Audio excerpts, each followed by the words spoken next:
Shireen from Pakistan. Sheikh, I want to ask question that I am having so serious marital issues. Okay. I am at my mother's home and my husband forced me to live at my mother's home because my in-laws are not willing to give me back home, and they used to say that even I apologized whatever I did in anger, I did arguments, and but even I cried and I said sorry to everyone, either I was fault or not. But in spite of this, my husband forced me that you have to live your at mother's home as my home conditions are not well or suitable for you. So he is also not coming here to see me or give me any expenses, or you can say he's not giving me anything. Is it right? And he said, being a Muslim, I have to obey him because he is my husband and it's not his will. So I can't get separate home. Do you have children? No, I don't have children. Okay, I'll answer you, inshallah. This issue of Shireen being forced to leave her husband and go back to her parents' house simply because her in-laws don't like her or would not accept her apology, or for any reason. This issue is reoccurring, and it's one of the saddest issues that I always face, especially in counseling sessions. And I have this like on daily basis, sometimes a lot on weekly basis, sometimes twice a day. The same complaint. And the origin of this is that in the subcontinent, they have this, with all due respect, stinking habit of forcing the wife to live with her in-laws. So they all live in a joint family. Now, in some cases, this is a good thing if the woman is accepting, and if the parents of the husband are logical, diplomatic, wise, and rational people. The vast majority of cases I get are from tyrants. The in-laws are usually the most evil people on earth. And their son admits this. I get counseling sessions like this, and the husband says, my father is evil. My mother is a witch, and she doesn't fear Allah. She seems to be praying and reading the Quran, and she looks like hijabi, but Sheikh, wallahi, she is the worst of all people. And they speak about their moms like this. Sometimes it's the other way around. Sometimes it's the wife who's lazy, disobedient, disrespectful, doesn't want to do anything, and wants to be treated like a queen.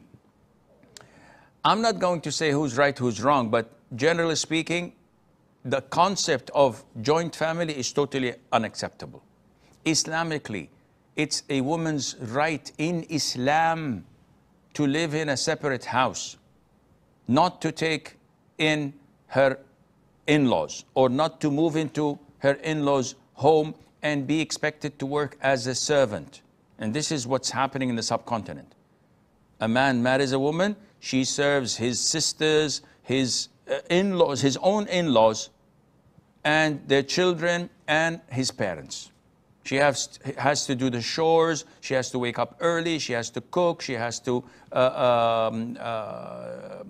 clean and iron and do the whole 9 yards. Where is it in Islam is this? It's cheaper and more decent to get a maid from abroad, pay like 1,500 riyals or so and get it over with. So this is the vast majority of the problems I'm getting in counseling sessions.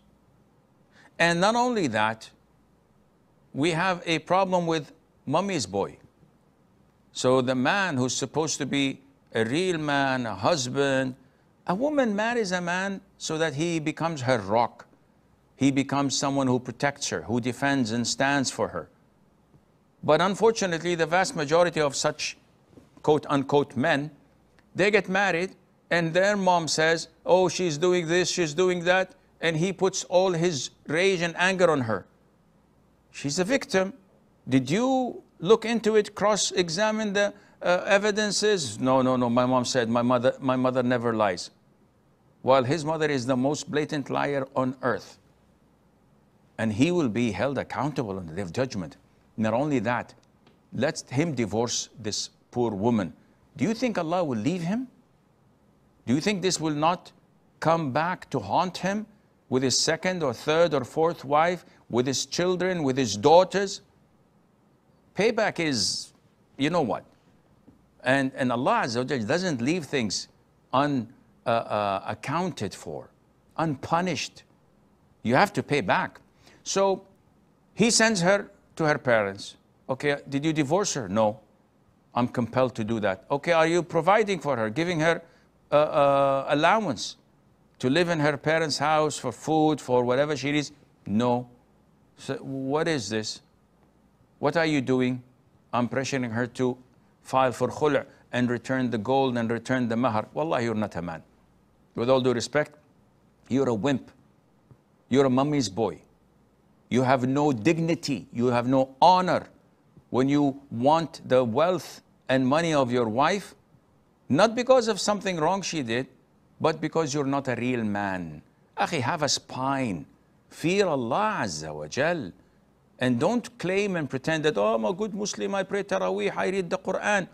You are full of hot air. You have nothing to relate you to real manhood and real chivalry and real Islam. So what he's doing is wrong, and may Allah make things easy. Why did I ask you, do you have children? Because staying in such a marriage is a very bad investment. Let's assume after 6-7 months, he forgives you and gets you back. Do you think things are going to go well? A dog's tail is always crooked. It's never straight. It's never going to be straight. And his family is like this, and he's mummy's boy. So maybe you should negotiate. Well, actually, you have to think it over with your parents and your wise people in the family.